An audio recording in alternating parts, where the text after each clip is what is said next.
Hi everybody, I'm here with Andy Solberg, and Andy I saw running a game at OwlCon a few months ago, and then I saw him just a few weeks ago running the same game at ChupacabraCon in Austin, and I had to interview you about this game. So we're going to talk just a little bit about it, and then we're going to zoom in and show exactly some of the props that you use. So this is called Iron Legion, is that correct? Iron League. Iron League. Right. So this is a fairly standard sandboxy game run using Labyrinth Lord, which is OSR style recasting of 81 vintage Dungeons and Dragons, basic expert set stuff. Pretty much just a reorganization of the same rules that you might have played out of the old red box. Oh, I love the red box. And folks, I'm going to have a link to that game down in the doobly-doo.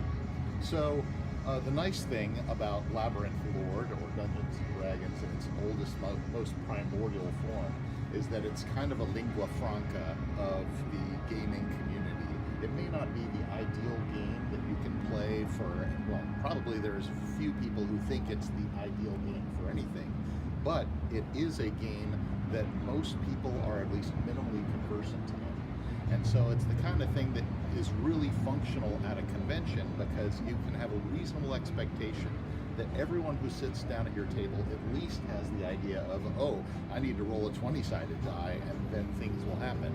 And so when you combine that with a really simple rule set, you have a game where you can have a reasonable expectation that people can sit down at your table and within a few minutes they can be playing and having fun. That was my goal. And I always like that as a goal. So let's jump down and take a closer look at the bits. Great. So the whole point of this game is that it's a drop-in game. The intent is that at many convention settings, a problem that is common to all conventions I've been a member of is that there's games that fail to happen. Either the DM backed out or not enough players showed up to play the game. And so there's often a lot of time slots where people just don't have anything to do that they had planned to fill with something, and they're disappointed. And often there aren't enough things for people to do at those conventions. The idea of a drop-in game is it's a game that runs continuously throughout the entire convention, and it's the sort of thing that a person can come and sit down with very little spin-up time and very quickly be playing games. So I could just walk up, grab a character sheet, and start playing? That's correct. I generated over 100 character sheets, and the idea was that if someone comes and says, hey, I want to play, then I'd say, do you want to play a fighter? And they'd say, sure, and I'd hand them a fighter, and then off they go. Okay, we're off to the races. Right. All right. So the whole idea behind the Iron League series of games, and I have run it at various different conventions, but it's a slightly different game at each different convention. Okay. The Iron League is an organization of freelance adventurers, and they are generally under contract with rulers of countries to go into an area and extract money from it, because people know that adventurers are better than anyone else at figuring out where the money is and getting it. Indeed, it's almost their job description. For this particular game, this is In the Shadow of the Goat, which I ran at ChupacabraCon up in Austin recently. And the idea behind it is that this is a mountainous alpine valley that has recently been liberated from the Orcish Empire. And the reason that that's important is that in this area there is the ancient mountain fastness of a vampire king who disappeared 1,000 years ago, but allegedly had squirreled away all kinds of treasure and loot within his mountain. And so the Iron League has been sent into the area to form impromptu parties, go roaming around, to find ways into the goat and potentially remove loot from it, and then the Iron League and the local rulers get their cut. So that's just kind of the backdrop of it, but basically it's a hex crawl. I'm not telling anyone where they have to go and what they have to do. I give them a map. This is a nice little topo map that shows where things are. And then the people who are at the table make decisions jointly on what they want to do. If they want to engage in a hex crawl, you can see the little dotted lines here on the map where So this looks like the party's path around the map? That's right. People are crawling around and just exploring. There are a few known dungeon entrances in the Goat and other places, and people can go into those and have some explorations. There's various role-playing opportunities. I kind of set up some set-piece encounters that people can engage in if they're into that sort of thing. The whole idea is to try and enable multiple different modes of play. And if people are really interested in the dungeon crawl, I got that. And if they want to do something else, I got that too. Now, one other thing you've got, which I think is just stupendous, I must bring out this notebook. And you must tell people what you're doing with this, because this is the part that really just blew me away when I saw this. Every character who is a member of the Iron League has a magic item. That magic item is a magical journal. And the property of the magical journal is that what is written in one journal is written in all of them. So I put this notebook on the table and I encourage people to write in it and read it. And so what you'll see in this notebook is that as people adventure, they make notes as to what they see. It could be written notes. It could be take the form of some maps. It could take the form of cryptic instructions. Sometimes people get a little creative with what they do in here. Sometimes they write misleading notes in hopes of sending people down the wrong way. Oh, those fiends. Those fiends. Last time I played this, the characters realized that this can be used as an excellent communication device. And so when they were out of sight of each other and they needed to kind of time a mission, they could write 3, 2, 1, go in the pages, and then they could use that as a synchronize your watches moment.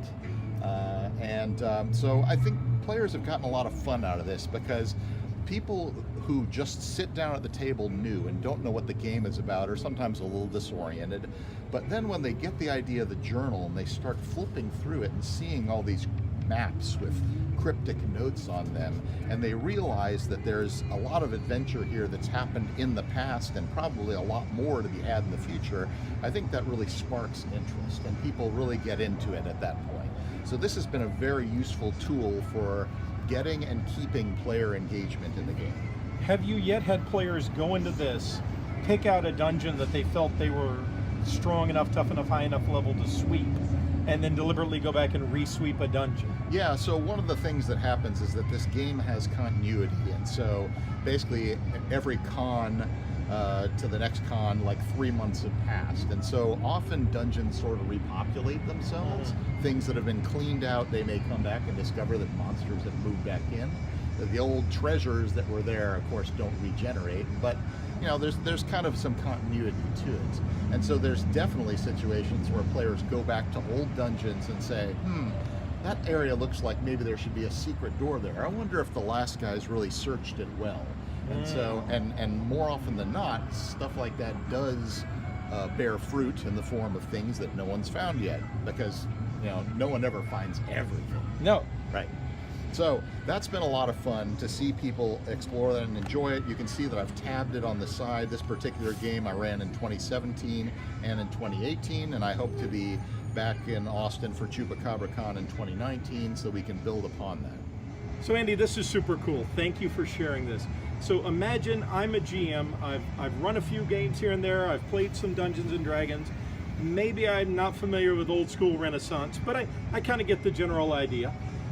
What would be your first immediate advice to me if I wanted to run this with my local club at my local con? My usual one piece of advice for Dungeon Masters is one that is not one that I commonly hear, but I'm not joking and I'm completely sincere when I say this. Drink a lot of water. I know that that's not the sort of thing that people are usually looking for. Yeah, but you do this as an endurance test. That's correct. Every time I walk by, you are at that table running that game. When I run this game at ChupacabraCon, for instance, the con runs for 3 days, and each day is at least 8 hours and often runs into 16 hours.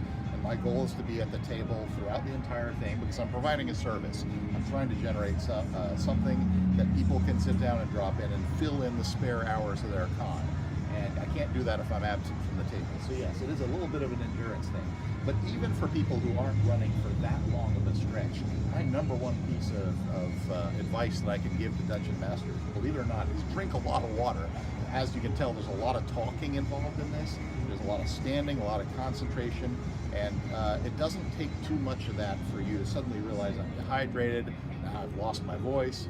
Believe it or not, I think the drink a lot of water thing is So in all things, it's important to stay hydrated, That's right. folks. That's right. Stay hydrated. Absolutely. But Okay. going beyond that to the more conventional kind of gamer advice. So I would say that you have to find that beautiful balancing point between over and under preparation. So as you can see by generating some props here, I have done a certain amount of preparation for this game. And I think it's pretty important to have a background, a solid foundation where people can come and sit down and say, oh, someone's put some time and energy and thought into this, and there's something there behind the game. It's not just making it up on the fly, right? But there is a definite aspect of jazz, of improvisational jazz, to good role-playing game mastering. And I would strongly encourage people to take advantage of that and not over-prepare. I think there's a temptation to say, oh, I have to know what every encounter area is and exactly what's in it, and try and write down copious notes. And for a game like this, it's possible to really overwork yourself and maybe even remove some of the magic, because, you know, when you're a game master, you need to be enjoying yourself too. You are, after all, a player and a participant in this whole adventure. So I think it's important that you leave some things unknown and some things unscoped, so that when the players go and say, oh, I want to see what's on that hex right there, you don't necessarily have to rifle through all your different pages. There may be an aspect of, well, I sort of know what's there, I'm going to kind of make it up on the fly.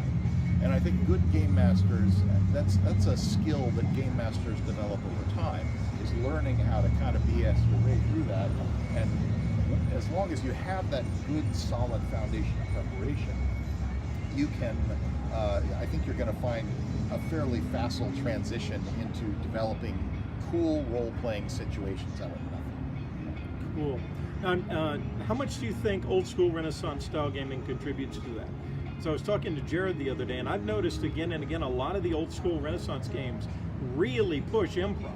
They really push on-the-fly decision-making over copious note building, detailed world building.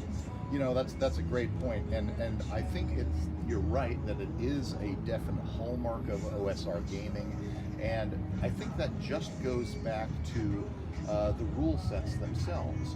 You know, the old original version Dungeons and Dragons rules were not what I would describe as a very tight rule set. No, they weren't even complete. You had to buy another game if you wanted to do overland travel. That's right. There was a whole lot of gray area to it, but that in some ways was part of the genius of the game, that the rule sets themselves actually required you as a game master to make stuff up and figure out not just where people are going to go and what they're going to battle when they get there, but also how am I going to adjudicate the rules of a person swimming across a lake while people are firing arrows at them.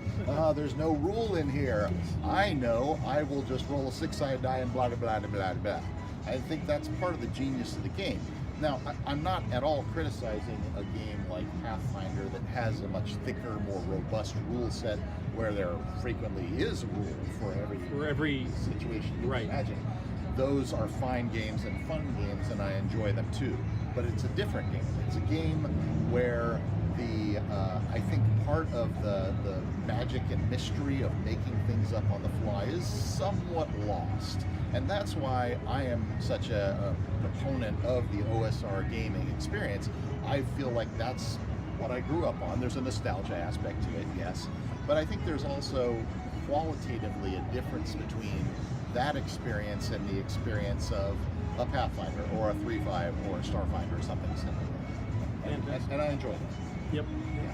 Well, I remember in the 90s I played GURPS a lot, and you talk about a game with a rule for every situation. Oh yes, and a supplement. And a supplement for every sub-situation. Yes, I love GURPS for ages, but now I find I play way over on the other end, where I want even more improv and fewer rules so we can just jump in and start playing fast. Right. And I'm finding it interesting the way the old school Renaissance is really pushing that. My general rule of thumb is that if I can take the rule set necessary for playing the game and hold it at waist height and drop it on the ground and that kills a roach, that's probably a thicker rule set than I really want to play with. I want to play with something that is more of a flimsy pamphlet size. And this is the rule book he's using for this campaign, folks. Right, and if you go to Goblinoid Games' website, by the way, you can find a free, art-free PDF download of the rule set, and of course you can also pay them money to get one with the beautiful art in as well. And I'll be putting a link to that in the doobly-doo. Right. So one interesting thing that grew out of the old school gaming, you know, harkening back now to Advanced Dungeons and Dragons and the old random monster tables, was the whole idea that the danger level of an encounter was linked to how deep below ground you were. It's this idea that going down levels meant tougher monsters. You go down to the first level and know there's a scattering of easy monsters, and then there's an occasional chance like running into something tougher. But oh, if you go down the stairs to level 2, that's dangerous, because now you can start running into tougher and nastier monsters. One of the aesthetics I have for this game, and I just outright express this to people as soon as they sit down at the table, is I say it's a metagame rule of this game that the further you get away from the surface of the ground, whether it's climbing a tall mountain or descending down into the ground, the more dangerous things get. Keep that in mind when you're deciding what to do. So sea level is safe. Yes, that's right. So if you're down at the low level, if you're down in the river of the river valley, things are generally going to be safe. But if you start climbing mountains, or if you start going down into dark holes in the ground, and especially if you start going down in stairs to even lower holes in the ground, that's when you need to start to say, I wonder if I'm really ready for this. And that's why that highlights one of the facts that is different between an OSR game and a not OSR game, which is that player death is a thing. I think it's a lot more common in old school games that you play kind of fast and loose with life. I think there's a lot more agency involved in the creation of characters in some of these more new school games, where players are creating characters that they expect to be around for a long time. They have elaborate backstories, and there's lots of work gone into just the preparation of them, such that if they died in session 2 of the game, there'd be a lot of disappointment. I think there's still disappointment when a character dies in this kind of game too, but the aesthetic of it is that dying, first of all, isn't that big a deal, because if you die, I could just pull out the character sheet and throw you in the character. So for the player, it's low stakes, relatively. But I also try and make death a thing that's kind of a part of the game. And we almost kind of try and celebrate it. I think it's a big deal when people lose their lives, and it should be a big deal. But what I try and do is make that into something that's celebrated in the game. I ask players to kind of write obituaries to their fallen friends in the player journal. I remember you at ChupacabraCon, you were posting the corpses, the character sheet corpses. Right. I was actually taping the character sheets of the dead characters on the wall behind me and kind of writing a cryptic, you know, add to his vascular fluids removed. Eaten by rats, I remember was one. Eaten by rats was one, right. And so it's kind of, if you can make a big deal out of it in that way and sort of celebrate it in some ways, it kind of removes the sting from players, and players are like, oh, hey, wow, that was kind of cool. I did just get eaten by rats. Like, give me another character. And I think that's cool. I think it's also cool to make sure that somehow the game itself, the game world itself, reflects change based on characters dying. For instance, one character did lose his life in game in the defense of this group of this encampment of loggers, and I re-prepare this map every convention, so things sometimes change, and the loggers are going to have erected a permanent statue in the memory of that fallen character, basically near their town, with his name on it. And so, you know, if that player comes back, he's going to be like, what? There's a statue to my dead character? Really? Yep. So he made a valiant sacrifice. Absolutely. He deserves to remember. He did, and that was cool. So, awesome. yeah. Well, thank you for sharing so much of that. Again, folks, the big two, hydration and improvisation. That's it. That's all there is to it. There you go. All right. Thank you, folks, and I'll see you soon. Bye. Thank you, Andy.